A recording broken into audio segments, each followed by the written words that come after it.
नमस्कार भाई, मेरे चैनल में आपका स्वागत है। छोटू क्लास से विक्रमपुर में। इस चैनल पे एनसीईआरटी क्लास 6 से लेकर के 12 तक का क्लास 6 का all to all chapter upload कर दिए। क्लास 7 का भी, क्लास 8 का चल रहा है। क्लास 8 का चैप्टर 7 का किशोरावस्था की ओर क्लास 8 का 1 से 6 से अपलोड कर दिए, जाके देख सकते हैं। और प्रीवियस ईयर क्वेश्चन भी अपलोड करते हैं इस चैनल पे।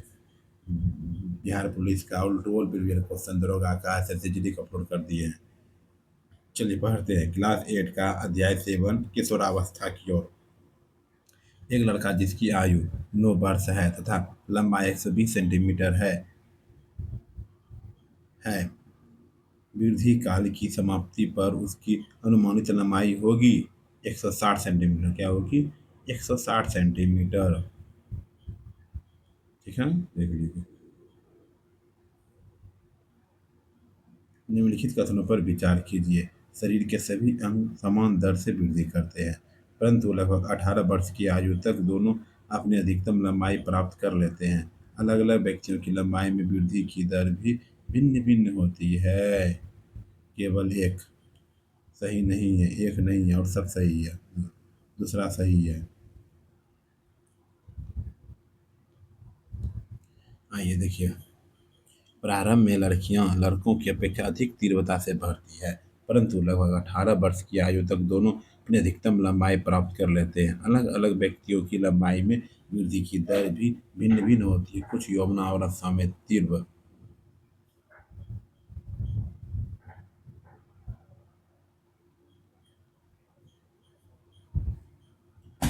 गति से बढ़ते तथा बाद में यह गति धीमी हो जाती है, जबकि कुछ धीरे धीरे वृद्धि करते हैं। शरीर के सभी अंग समान दर से वृद्धि नहीं करते हैं। कभी कभी किशोर के हाथ अथवा पैर शरीर के अन्य अंगों की अपेक्षा बड़े दिखाई देते हैं, परंतु शरीर के ही दूसरे भाग की वृद्धि शारीरिक अनुपात को संतुलित कर देते हैं। फलतः शरीर सुडौल हो जाता है। लंबाई में एकाएक वृद्धि डैश के दौरान होने वाला सबसे अधिक दृष्टिगोचर परिवर्तन है। लंबाई में एकाएक वृद्धि के दौरान दौरान होने वाला सबसे अधिक दृष्टिगोचर है यौवनारंभ।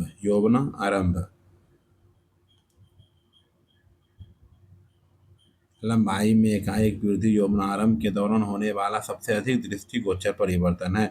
इस समय शरीर की लंबी अस्थियों की अर्थात हाथ एवं पैरों की अस्थियां हड्डियों की लंबाई में वृद्धि होती है और व्यक्ति लंबा हो जाता है। निम्नलिखित कथनों पर विचार करें। किशोरावस्था में स्वर यंत्र अथवा लिरिक्स में वृद्धि का प्रारंभ होता है। लड़कों का स्वर यंत्र विकसित होकर अपेक्षाकृत बड़ा हो जाता है।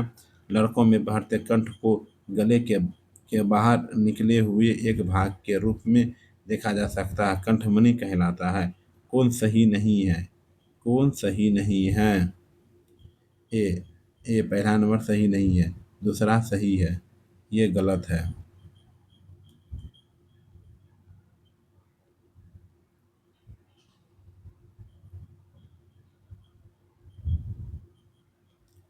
चलिए 55 नंबर।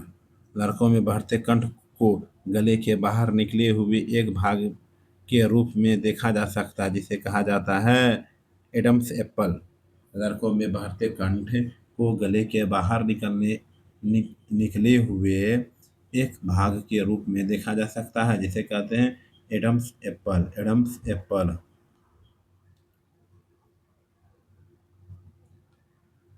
देख लीजिए फोटो।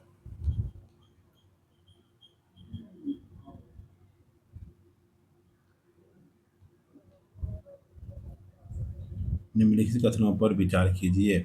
सामान्यतः लड़कियों का स्वर उच्च तारत्व वाला होता है, जबकि लड़कों का स्वर गहरा होता है। मस्तिष्क का अधिकतम विकास शेषावस्था में होता है। कथन सही है। कथन एक नंबर सही है, दूसरा गलत है। ठीक।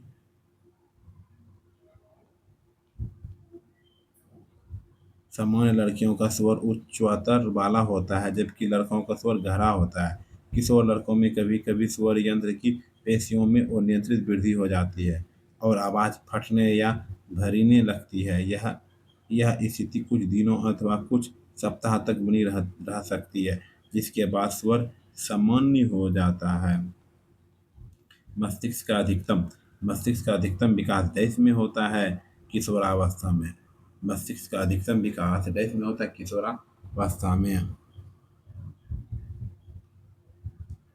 किशोरावस्था व्यक्ति के सोचने के ढंग में परिवर्तन की अवधि भी है। पहले पहले की अपेक्षा किशोर अधिक स्वतंत्र और अपने प्रति अधिक सचेत होता है। उनमें बौद्धिक विकास भी होता है तथा वे सोचने विचारने में काफी समय लेते हैं। वास्तव में किसी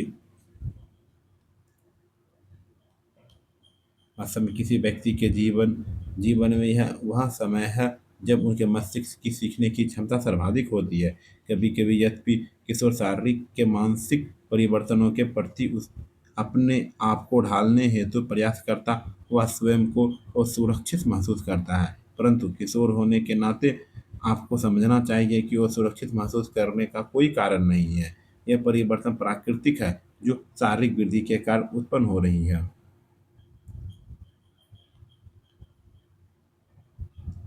किशोरावस्था के दौरान होने वाला शारीरिक परिवर्तन डैश द्वारा उत्तेजित और नियंत्रित होते हैं। किशोरावस्था के दौरान होने वाले शारीरिक परिवर्तन डैश द्वारा उत्तेजित और नियंत्रित होते हैं। एक और दोनों सत्य है। हार्मोन और अंतःश्वासी ग्रंथि हार्मोन और अंतःश्वासी ग्रंथि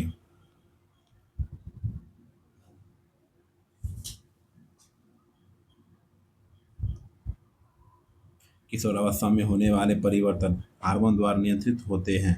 हार्मोन रासायनिक पदार्थ है। यह अंतःश्वासी ग्रंथियों अथवा अंतःश्वासी तंत्र द्वारा श्वासित किए जाते हैं। यौवनारंभ के साथ ही वृषण पुरुष हार्मोन अथवा टेस्टोस्टेरोन का स्वरण प्रारंभ कर देता है। यह लड़कों में परिवर्तनों के का कारक है, जिसके बारे में आपने कभी कभी पढ़ा होगा। उदाहरण के लिए चेहरों पर बालों का आना, लड़कियों लकड़ियों लड़कियों में यौवनारंभ के साथ से अंडाशय स्त्री हार्मोन अथवा एंड्रोस्ट उत्पादित करना प्रारंभ कर देता है। किशोरावस्था के दौरान किशोरावस्था के दौरान देखे गए परिवर्तनों में कौन सा लड़कों के साथ जुड़ा नहीं है? किशोरावस्था के दौरान देखे गए परिवर्तनों में से कौन सा लड़कों के साथ जुड़ा नहीं है? उच्च तीक्ष्ण आवाज।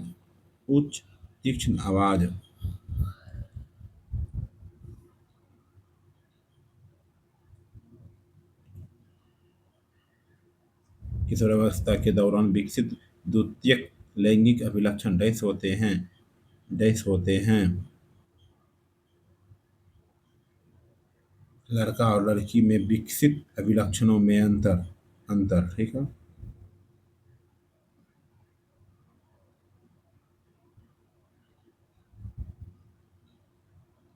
निम्नलिखित में कौन सा यौवनारंभ के दौरान निम्नलिखित में से कौन यौवनारंभ के दौरान विल्सन के कार्य हैं? टेस्टोस्टेरोन का श्वास टेस्टोस्टेरोन का श्वास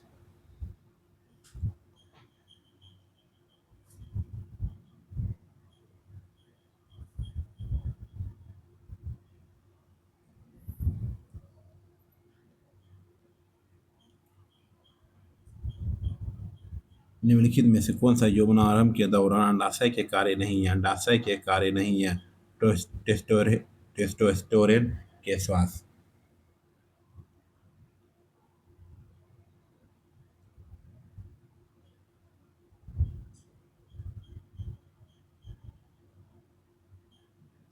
चलिए 13 नंबर। निम्नलिखित कथनों पर विचार कीजिए। लैंगिक हार्मोन गैन लैंगिक लक्षण के लिए उत्तरदायी है। लैंगिक हार्मोन भी पीयूष ग्रंथि द्वारा श्वासित हार्मोन के नियंत्रण में उपयुक्त में से कथन कौन सही है? जी दोनों सही है। क्या दोनों सही है? महिलाओं के जनन आयु तब तब शुरू होती है जब उनका महिलाओं में जनन आयु तब शुरू होती है जब उनका मासिक धर्म शुरू होता है।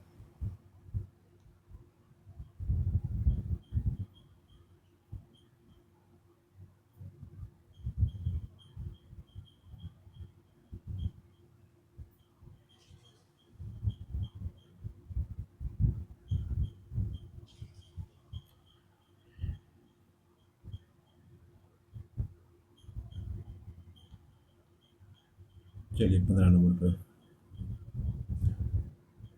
निम्नलिखित कथनों पर विचार कीजिए। युग्मक की परिपक्वता एवं उत्पादन की क्षमता पुरुषों में स्त्री की अपेक्षा अधिक अवधि तक होती है। स्त्रियों की जन्मावस्था का प्रारंभ यौवनावस्था 10 से 14 वर्ष की आयु से हो जाता है। 45 से 50 तक की आयु तक चलता रहता है। प्रारंभ में ऋतु स्वास्थ्य चक्र नियमित हो जाता है, उसका उसके नियमित होने के कुछ समय तक लगता है। कौन कथन सही है?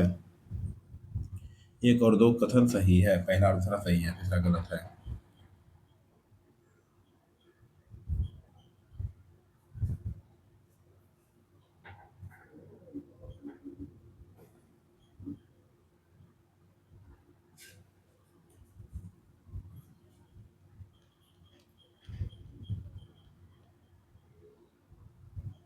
जब किशोरों के स्तन तथा अंडाशय युग्मक उत्पादित करने लगते हैं तब वे जनन के योग्य हो जाते हैं। युग्मक की परिपक्वता एवं उत्पादन की क्षमता पुरुषों में स्त्रियों की अपेक्षा अधिक अवधि तक रहती है।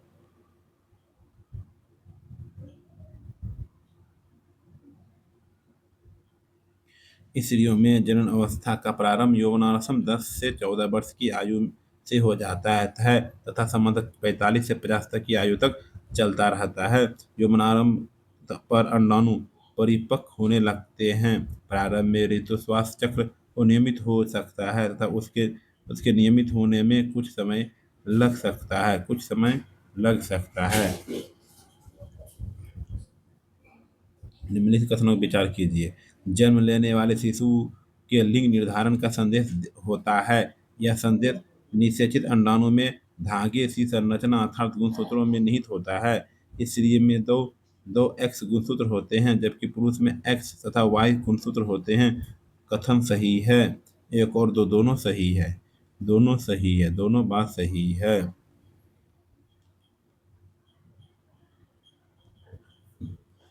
निषेचित अंडाणु अथवा युग्मज में जन्म लेने वाले शिशु के लिंग निर्धारण का संदेश होता है। यह संदेश निषेचित अंडाणु में धागे सी संरचना अर्थात गुणसूत्रों में निहित होता है। गुणसूत्र प्रत्येक कोशिका के केंद्रक में उपस्थित होते हैं। सभी मनुष्यों की कोशिकाओं के अंदर 23 जोड़े गुणसूत्र होते हैं। इनमें से दो गुणसूत्र एक जोड़ी लिंग सूत्र है जिन्हें एक्स और वाई वाई कहते हैं। स्त्री में दो एक्स गुणसूत्र होते हैं जबकि पुरुष में एक्स और वाई गुणसूत्र होता है। गुणसूत्र किसमें उपस्थित होते हैं? गुणसूत्र किसमें उपस्थित होते हैं? केंद्रिका में। किसमें? केंद्रिका में। गुणसूत्र प्रत्येक कोशिका के केंद्रक में उपस्थित होते हैं। सभी मनुष्यों की कोशिकाओं के केंद्रक में 23 जोड़े गुणसूत्र पाए जाते हैं। निषेचन। निषेचन के बाद युग्मनज मानव नर में विकसित होगा। निषेचन के बाद युग्मनज मानव नर में विकसित होगा। शुक्राणु में एक वाई गुणसूत्र होता है। शुक्राणु में एक वाई गुणसूत्र होता है। जब एक्स गुणसूत्र वाला शुक्राणु अंडाणु को निषेचित करता है तो युग्मनज में दो एक्स गुणसूत्र होंगे तथा वह मादा शिशु में विकसित होगा। यदि अंडाणु को निषेचित करने वाले शुक्राणु में वाई गुणसूत्र है तो युग्मनज नर शिशु में विकसित होगा। बच्चे की लिंग निर्धारण होता है। बच्चे का लिंग निर्धारण होगा होता है पिता के गुणसूत्रों द्वारा। पिता के गुणसूत्रों द्वारा।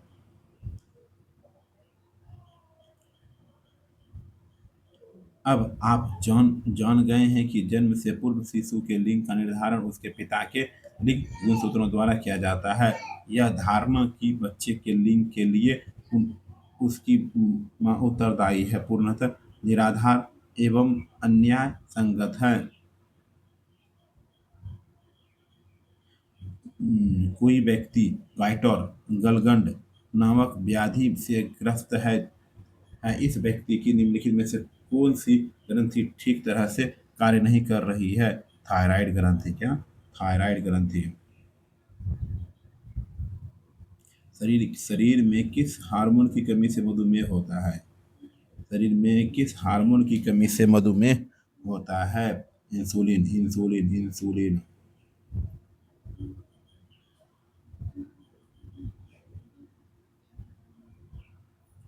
कौन सी ग्रंथि? कौन सी ग्रंथि? कौन सी ग्रंथि रक्त में लवण का सही संतुलन बनाए रखने वाले हार्मोन का श्वास करती है? एड्रीनल। क्या है? एड्रीनल। एड्रीनल। विभिन्न कथनों पर विचार करें। विभिन्न कथनों पर विचार करें। एड्रीनल बोला कौन सही है? एक और दो दोनों सही है। एड्रीनल एड्रीनल एड्रीनेलिन नामक हार्मोन का श्वसन भी करती है। एड्रीनेलिन क्रोध, चिंता एवं उत्तेजना की अवस्था में तनाव के संयोजन का कार्य करता है। चलो ठीक है।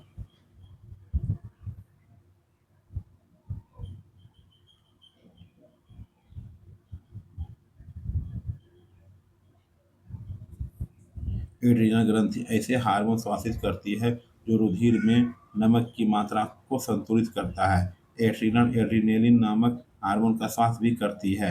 एड्रीनेलिन क्रोध, चिंता एवं उत्तेजना की अवस्था में तनाव के संयोजन का कार्य करता है। बुद्धि हार्मोन किस ग्रंथि का श्वासित करता है? बुद्धि हार्मोन किस ग्रंथि द्वारा शासित होता है? पीयूष ग्रंथि द्वारा। क्या? वो पीयूष ग्रंथि द्वारा। थायराइड एवं एड्रिनल ग्रंथि पीयूष ग्रंथि द्वारा श्वासित हार्मोन के माध्यम से प्राप्त आदेश के अनुसार ही अपने हार्मोन का श्वसन करती है। पीयूष ग्रंथि वृद्धि हार्मोन भी श्वासित करती है जो व्यक्ति की समान बुद्धि के लिए आवश्यक है। लार्वा के वयस्क मेढक में परिवर्तन को कयांतरण के रूप में जाना जाता है। कयांतरण डैश के द्वारा नियंत्रित होता है। कयांतरण डैश के द्वारा नियंत्रित होता है। Thyroxine hormone. Thyroxine hormone.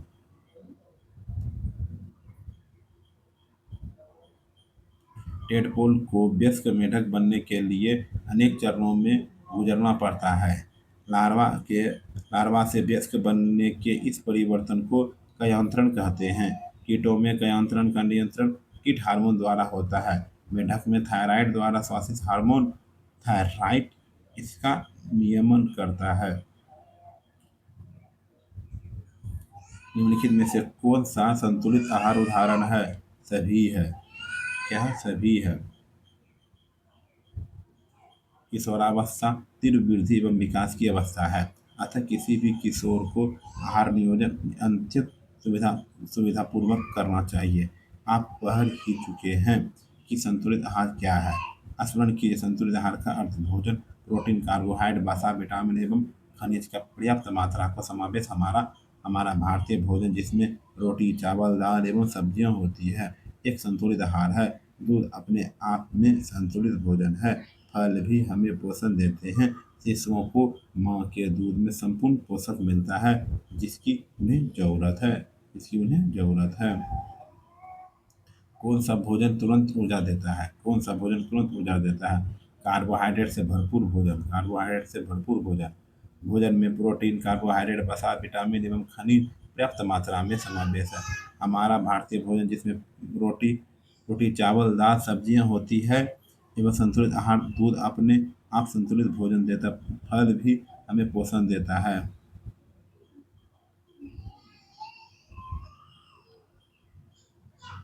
शिशुओं को माँ के दूध से संपूर्ण पोषण मिलता है जिसकी उन्हें जरूरत है। कार्बोहाइड्रेट यह ऊर्जा का सबसे तेज स्रोत है। शरीर जल्दी सरल कार्बोहाइड्रेट जैसे चीनी को तोड़कर उपयोग करता है। उदाहरण रोटी, चावल, फल। एड्स रोग कैसे फैलता है? एड्स रोग कैसे फैलता है? सही है। यह वायरस एक पीड़ित व्यक्ति से स्वस्थ व्यक्ति में ड्रग के लिए इस्तेमाल की जाने वाली सीरी द्वारा भी जा सकती है। सही बात। वायरस का संक्रमण दूसरे माध्यमों जैसे पीड़ित रोगी माँ के दूध के द्वारा उसे शिशु में हो सकता है। सही बात है। एचआईवी से पीड़ित व्यक्ति के साथ लैंगिक संपर्क स्थापित करने के द्वारा भी इस रोग को संक्रमण हो सकता है। ये तीनों सही है।